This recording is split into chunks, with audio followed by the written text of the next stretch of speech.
Hi there, it is Bobby Joe, and welcome to my very first podcast, Real Talk with Bobby Joe.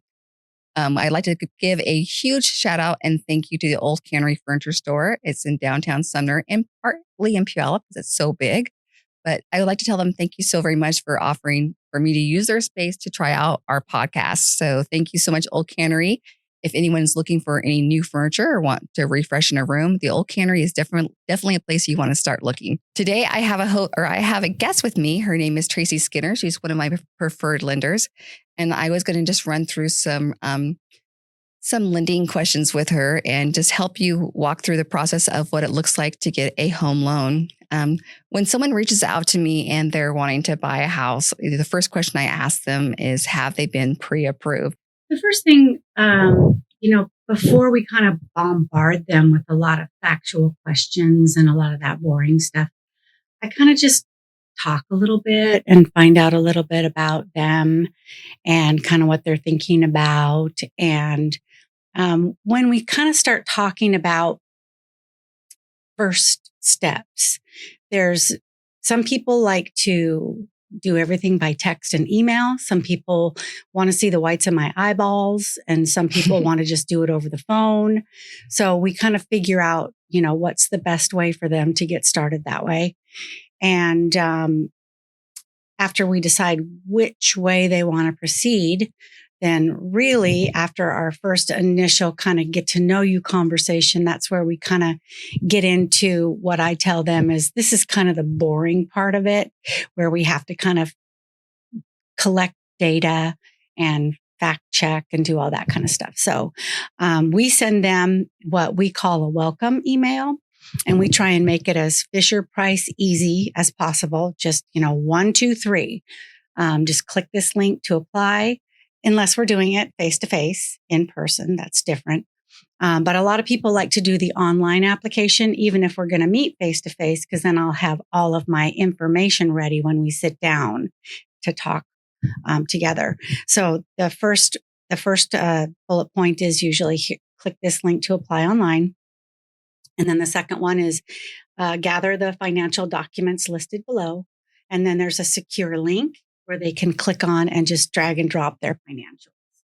So once we have their application and their financials, then I tell them, okay, this is where I kind of step away for a minute. I put my Dateline detective hat on, and we structure, what all the different options are, because most of the time people have more than one option. There's a lot of different ways to structure loans, even for first-time home buyers.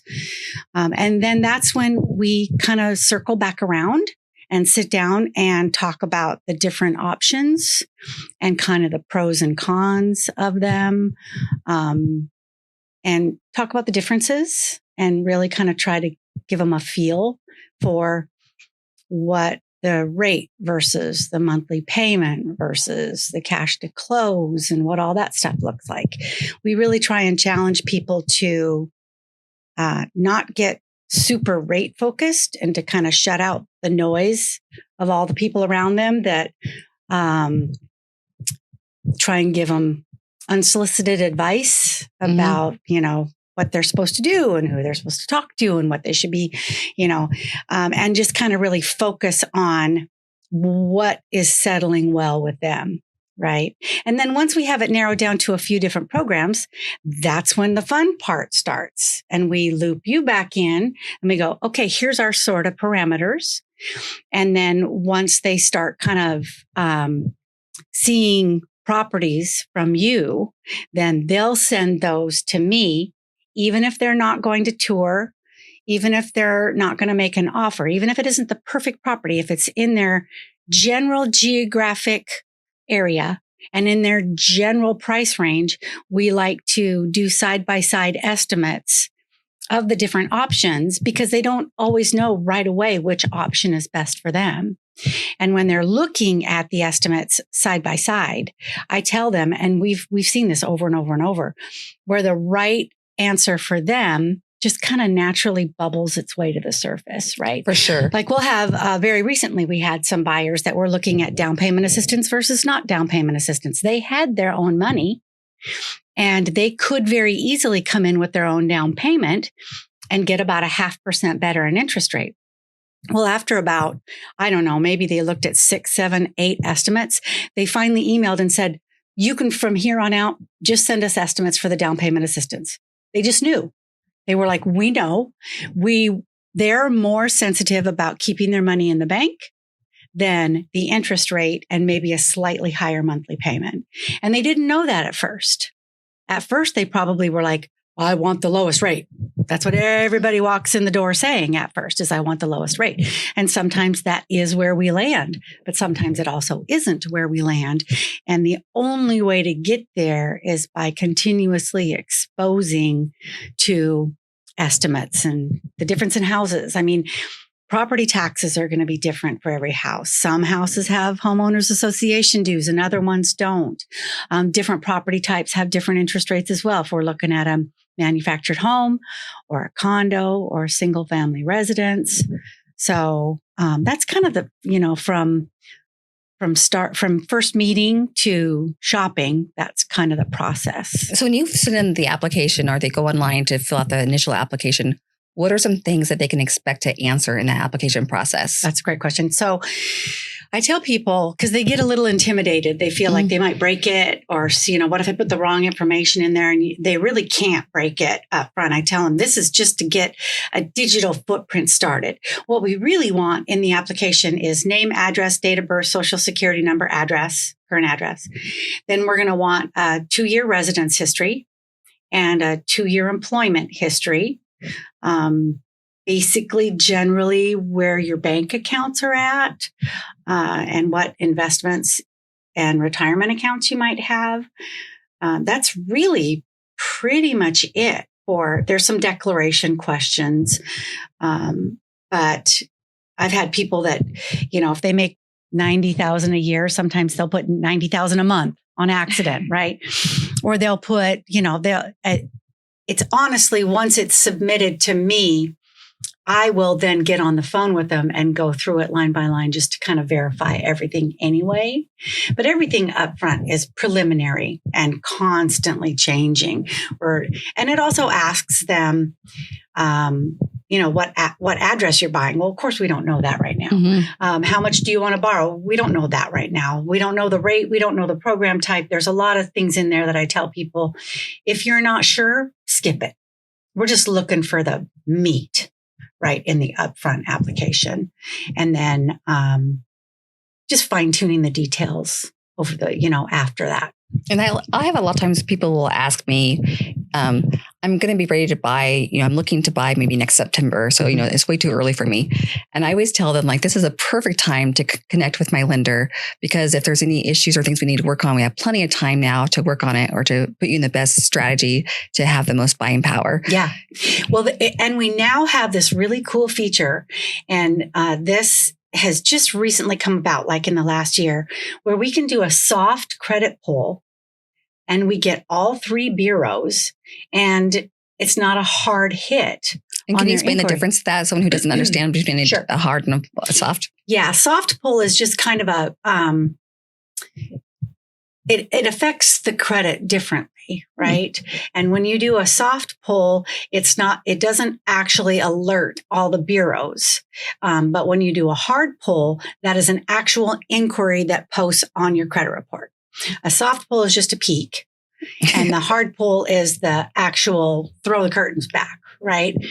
But the soft pulls, they used to only pull 1 bureau, and that's just not accurate enough. There's too many things that can pop up on the other 2 bureaus that can be not so fun surprises. Mm-hmm. We don't like surprises in real estate. So we weren't utilizing those soft pulls. But now that it grabs all 3 bureaus, people don't have to worry about the excessive inquiries or the fear of that, right? And inquiries for mortgage, they don't drop your score. Like, people talk about the excessive inquiries and the fear of their score dropping. It's a pretty common misconception. It's a common misconception. When you have a mortgage inquiry, it looks like you're shopping for a house. When you have an auto inquiry, it looks like you're shopping for a car. Neither one of these are risky behaviors, right? So multiple inquiries with those things, they don't drop your score. Now, if you apply for 4 credit cards in 3 days, something's up. Okay. And your score is going to drop. The type of credit you apply for matters. Okay. Right. So unsecured, revolving credit like that, it's been shown that people apply for a lot of credit cards right before they're in financial trouble. Or there's some type of event like a job loss or the roof needs replacing or the car just blew up or, that's the kind of thing that's indicative of potential financial events. And that's why those type of inquiries will drop your score to warn future potential lenders that something's going on here. Okay. Yeah. So let's have a scenario. Let's say we have a first-time home buyer. They've been renting for 2 years, have had the same job for 2 years. Mm-hmm.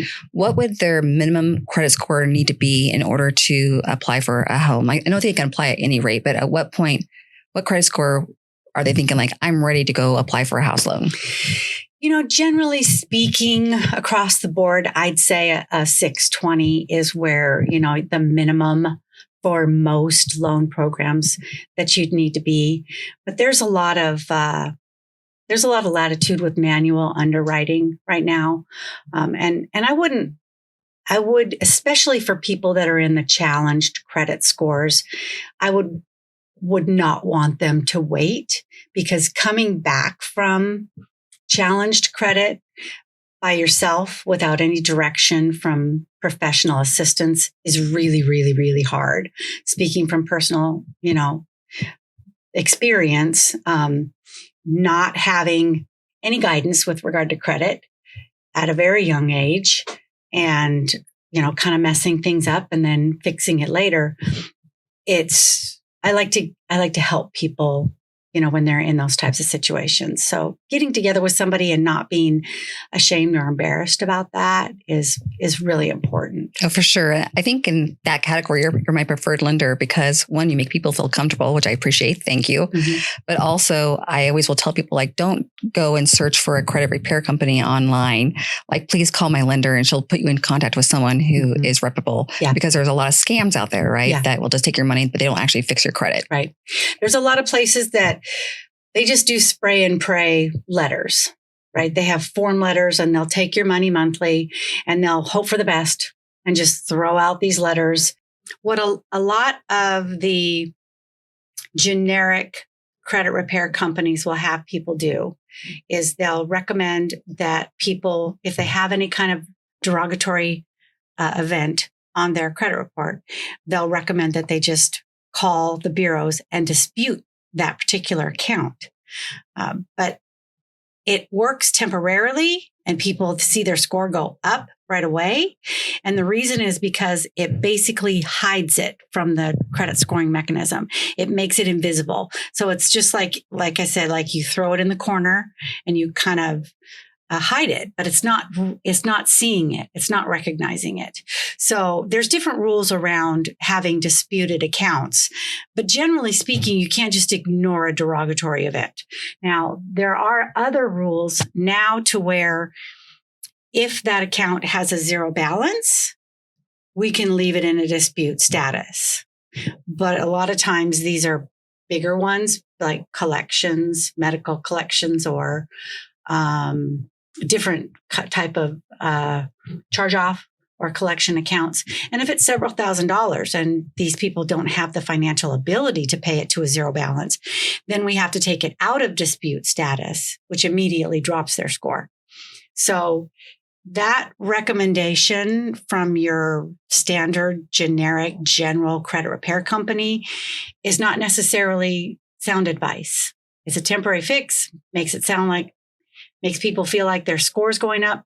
But then as soon as they meet with the mortgage lender, an underwriter is going to look at that file and say, you can't just pretend this never happened. For sure. So for anyone who doesn't understand what underwriting is, can you explain what the difference is between your job and then the underwriter? Yes, absolutely. So when somebody first gives me verbally their information, they say, well, I think my credit score is 750 and I make $95,000 a year and I have an auto loan of $250 a month and I have this much money to put down. Well, we can generally do some rough calculations just based on that. from just a conversation, I can tell people, well, I think you'd be pre-qualified. That's about the lightest, loosest approval that you can have, just a general conversation, right? From there, the next step is a pre-approval. And that's where after they've applied and after we've run their credit and after we've reviewed their financials, I, as the loan officer, feel strongly that they are pre-approved. But I'm not the one that signs the check and approves the file. It's the actual underwriter, right? So we take it one step further and we push the file through to underwriting because the underwriter's job is to protect the bank. I'm kind of the advocate for the borrower, and the underwriter's job is to make sure it's a good risk and a good fit for the investor. So they're looking at it from a little bit more of a critical standpoint, where I might analyze the income one way, the underwriter might analyze it a different way, more conservative way, especially when you're talking about variable income or bonus income or overtime income or commission or self-employed or, those more unique types of income.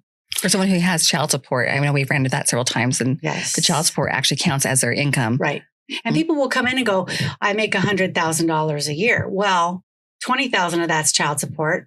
The child is, 17 years old. It doesn't have a 3-year continuance. We can't count any of that because it doesn't have that 3-year continuance. So it's really important. And that's loan officers overlook things. It's dangerous to go shopping with just a loan officer's approval without full underwriting approval. There's more mortgage companies are getting to the point where they'll pre-underwrite files for people that don't have a property yet. But most mortgage companies won't have an underwriter get involved until you have a live contract, because it's a lot of work for an underwriter to fully underwrite a file. I mean, every application that comes in, not everyone buys a house. Mm-hmm. So that's a lot of extra work on the underwriting team. But it's important, Yeah, I said the majority of the people that we work with together are underwritten approved. Mm-hmm. And I have to say, on my part, when we're going to shop for the home, it really puts us in a stronger buying position to say that we're underwritten approved.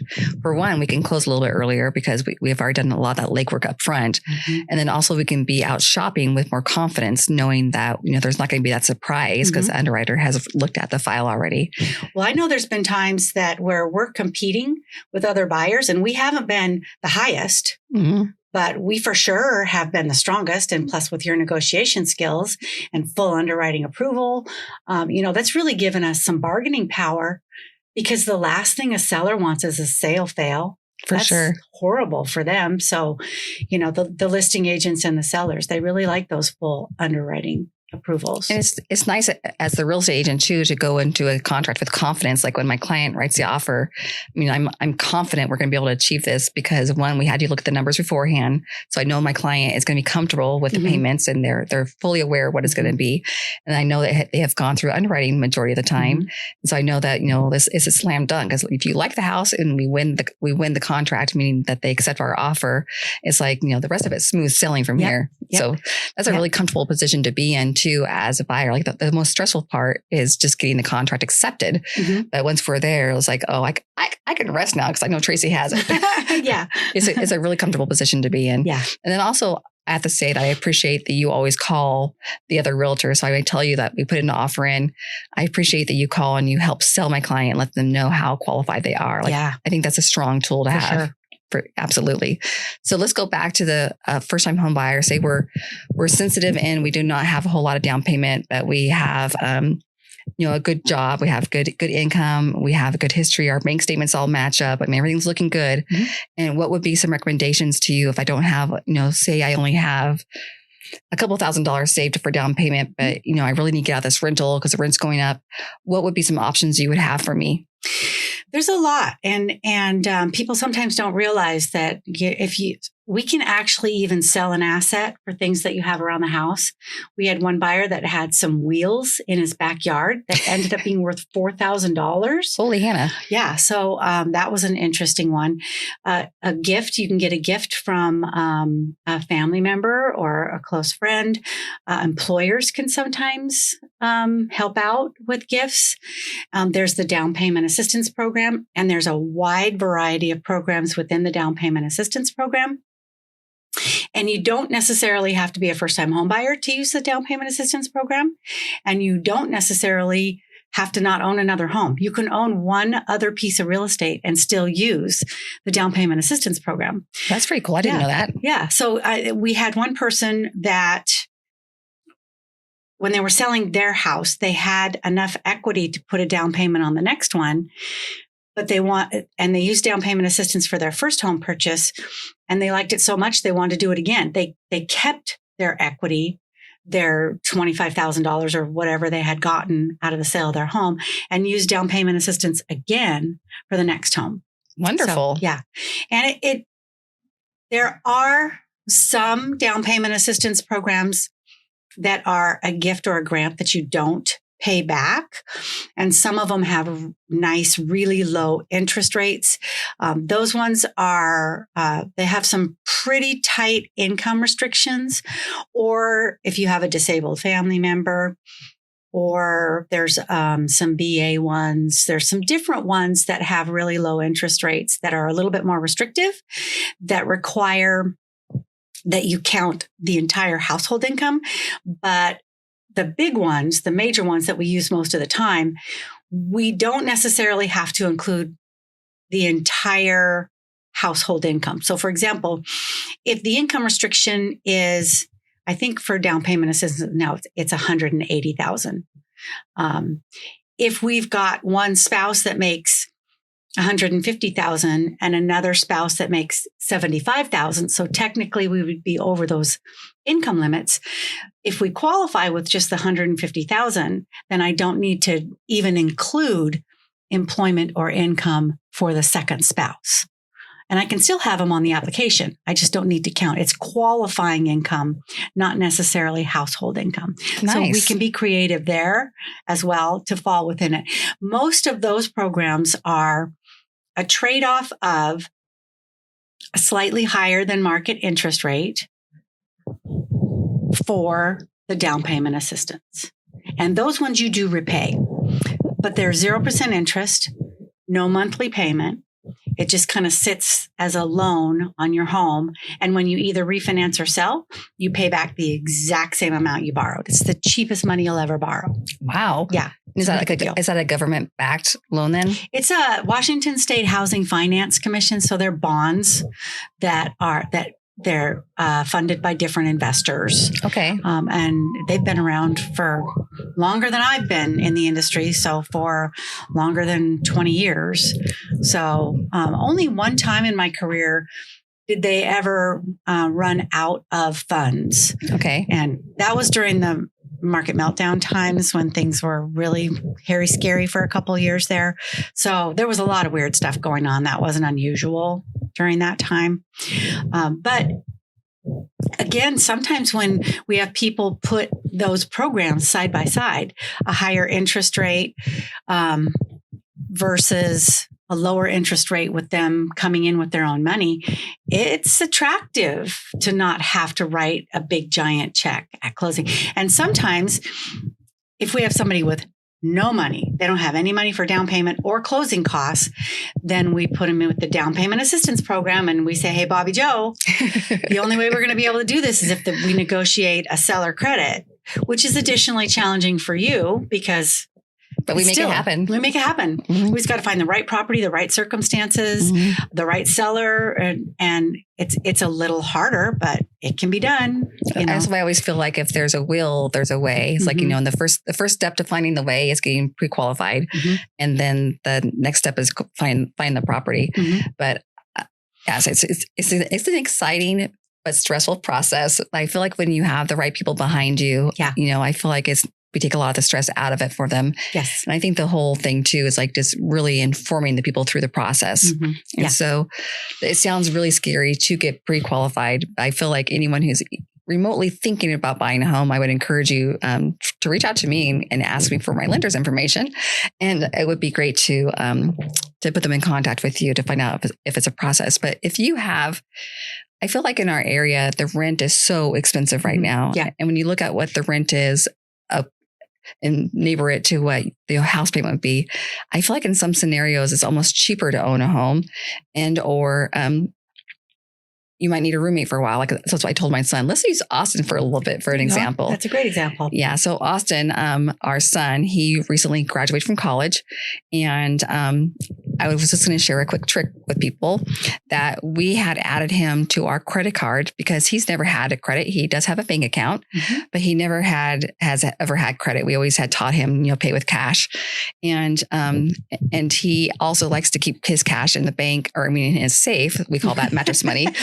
So when we added him to our credit card, we added him as a designated card holder, meaning that he could technically call and make any changes on the credit card account. And, but we added him as the designated card holder. We had put his social security number down, and he would absorb any credit we had. And in addition, like if he were to make mistakes right now, he could, ruin our credit.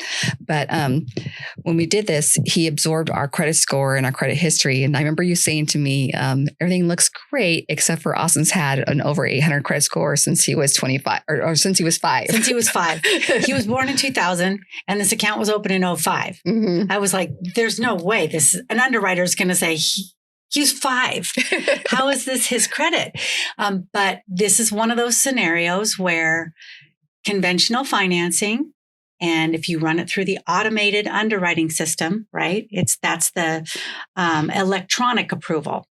If you can get an electronic approval, if you don't get electronic approval, you got to go this way, and it's a much tougher path. If you get an electronic approval, you go this way, and there's a lot less pressure on the underwriter to pick things apart. And because Austin had great credit, the great credit history, the great credit score, his employment, he had, even though he was just out of college, he had employment history, his college history, had a great job, great income, and all of that stuff put together. And he had his couple bucks in the bank. He wasn't using down payment assistance, right? We didn't have that extra layer of, he came to the table with some skin in the game, and that relieves some stress on as far as the risk factor of the loan. So yeah, it was automated approval. And I remember kind of prepping Austin for the possibility that he might have to wait a little while and we might have to get some additional blah, blah, blah. And it sailed through underwriting, approved. That was great. But part of that was in the preparation. And so when we first sent him to you to get pre-approved, I remember you saying about the college for him, if he happened to intern with the same company he ended up getting a job with. So we were able to count that as continuous income.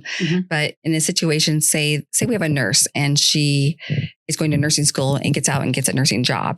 In that scenario, her nursing school would also count as continuous income time. Is that correct? As employment history.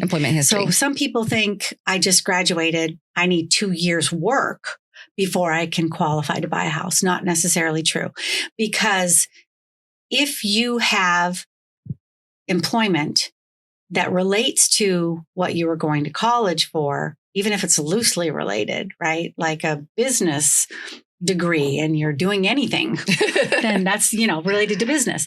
So that counts in lieu of employment history, right?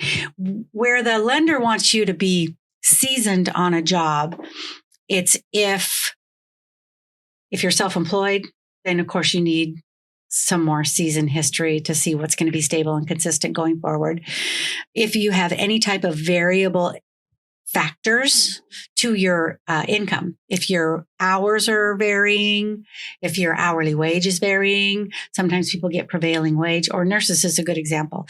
They get paid different on the shift differentials for the weekend.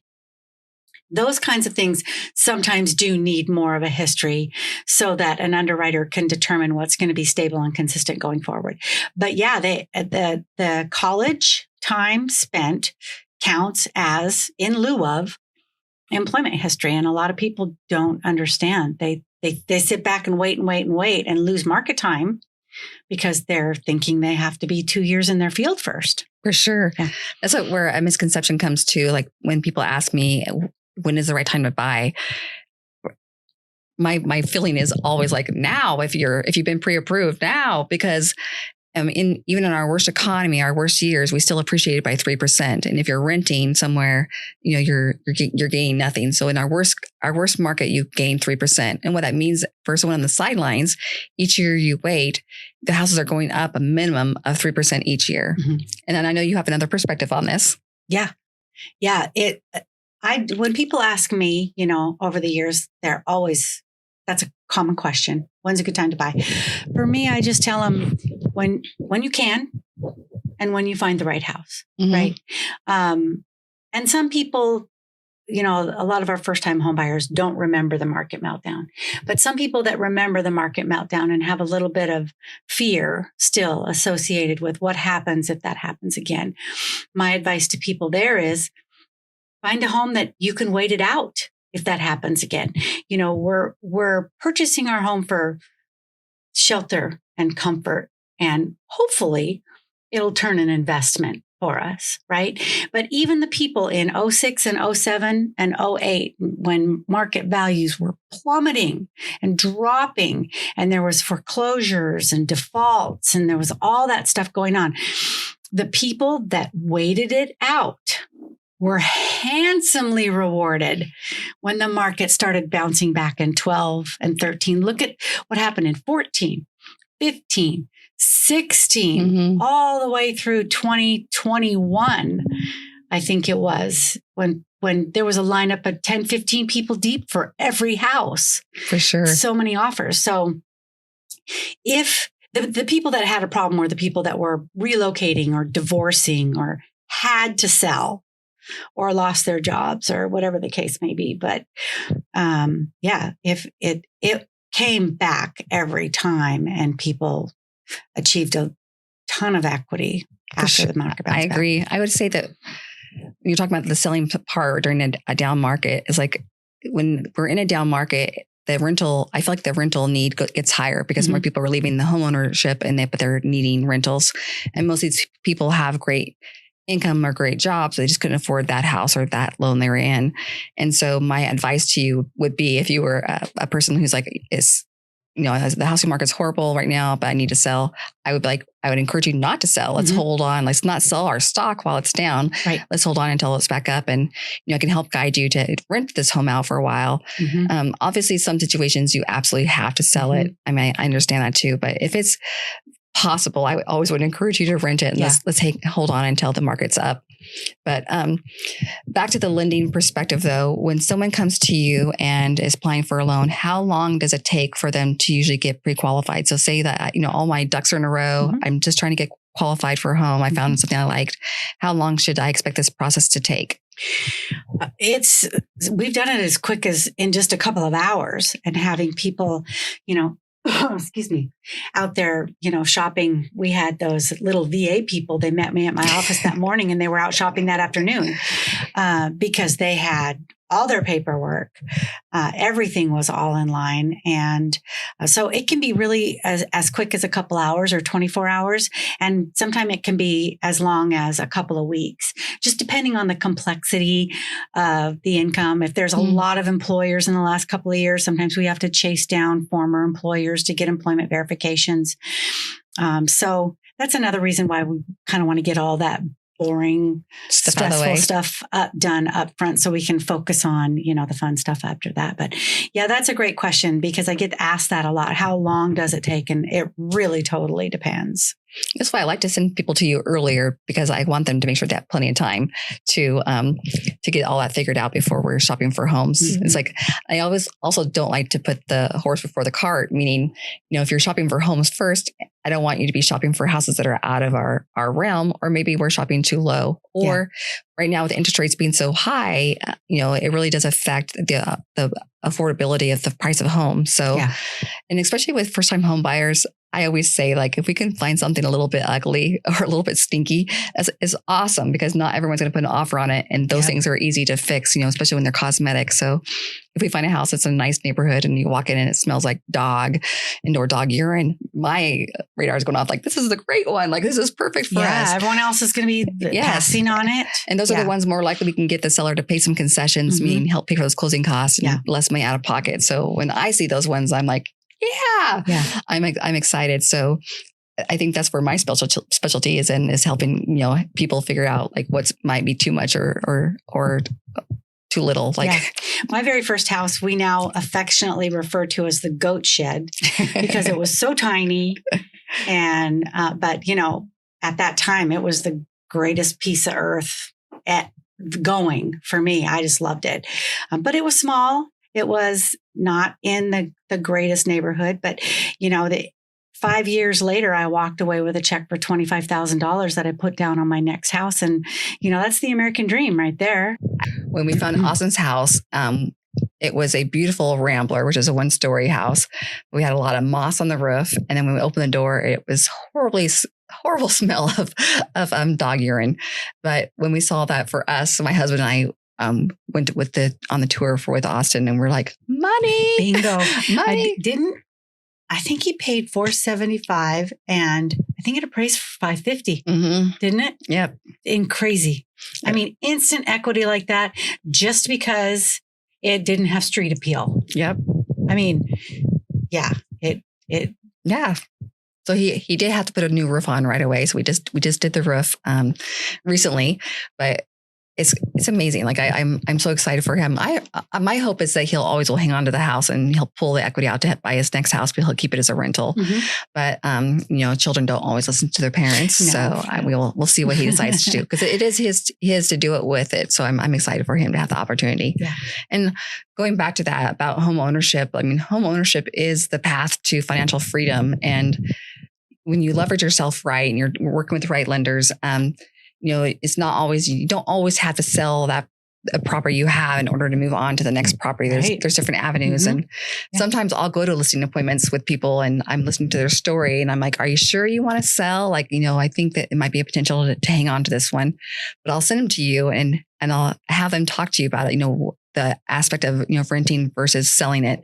And, sometimes it works out for them to be able to keep it.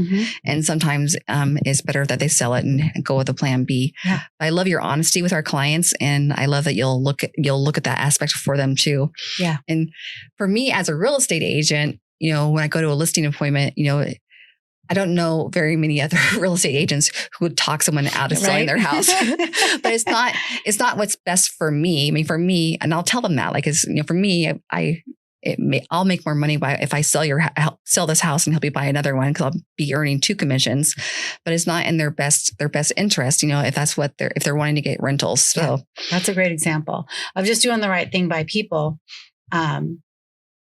For the right reasons, it always ends up being much better for them. And it's funny when you sit down with people and they tell you what they want, but then after you have a long conversation with them, they don't really understand fully. Oh, didn't even think that was an option, right?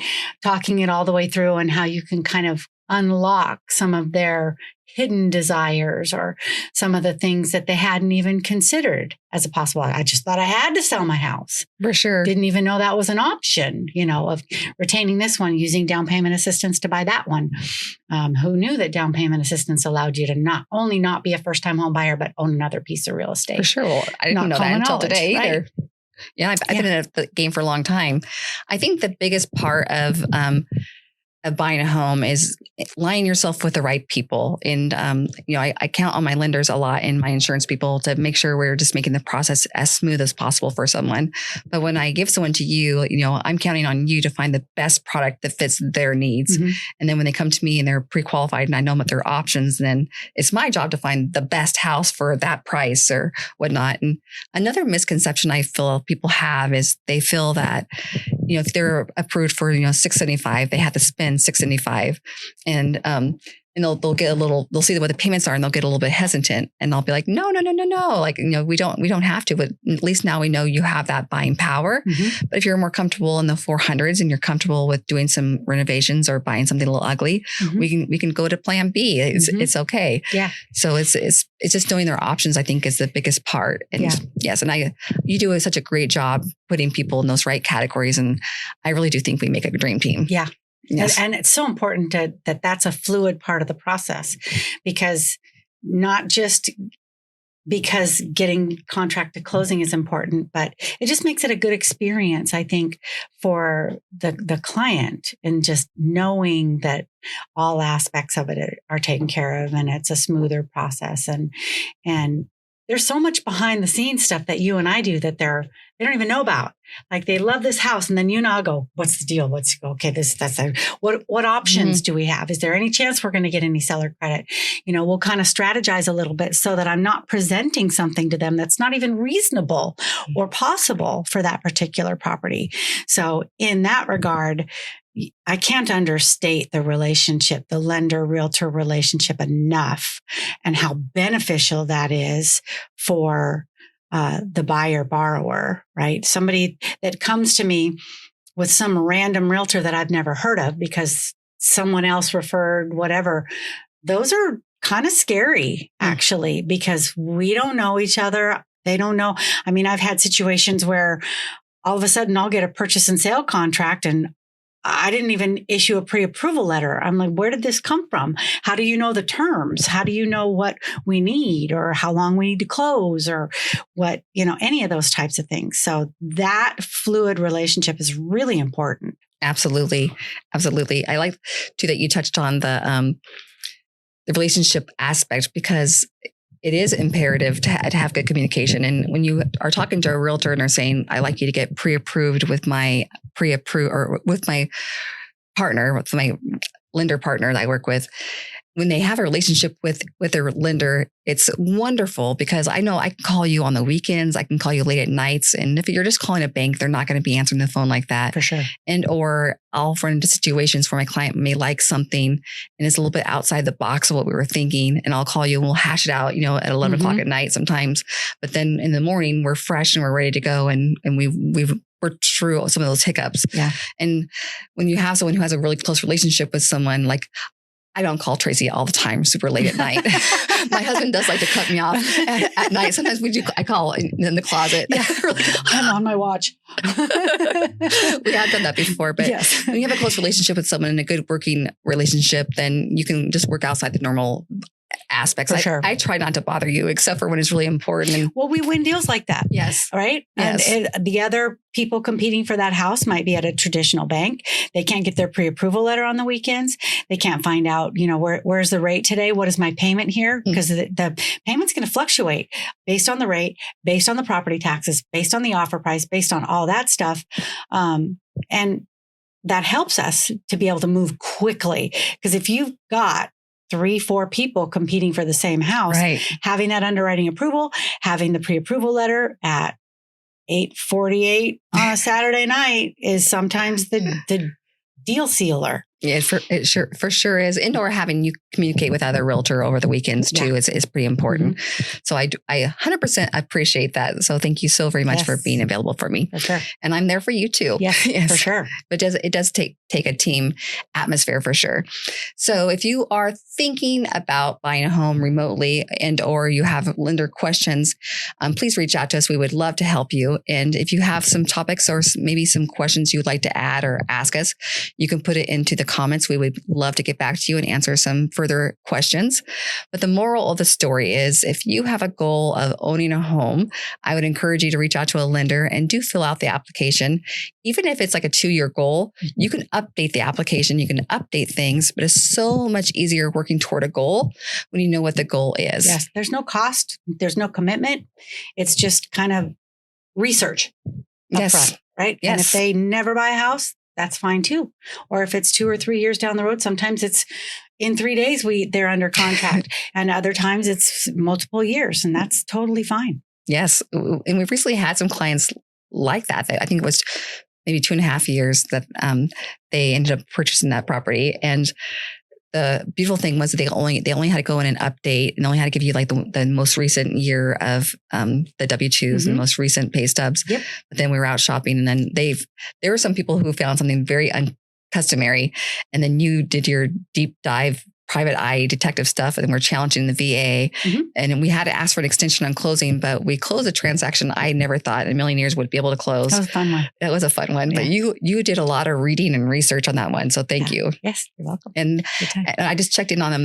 They're so happy with their house. Oh, good. They're in love with it. I've been thinking about them, wondering how they're doing. They're happy. Their husband was awesome. deployed again, but they had said that he was so thankful to come home to that house. So that made my heart happy. Yay. Yes. That's awesome. That's when we know we're changing the world in a better way. For sure. Yes.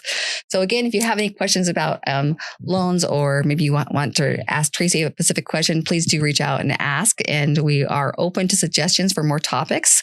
And we just survived our very first podcast. So thank you for joining me on that. Woo, let's go. So real estate is our game and lending is the game, and just ask some questions and we'll answer away. Is that good? Yeah. The end. Was that amazing? We're amazing. Amazing.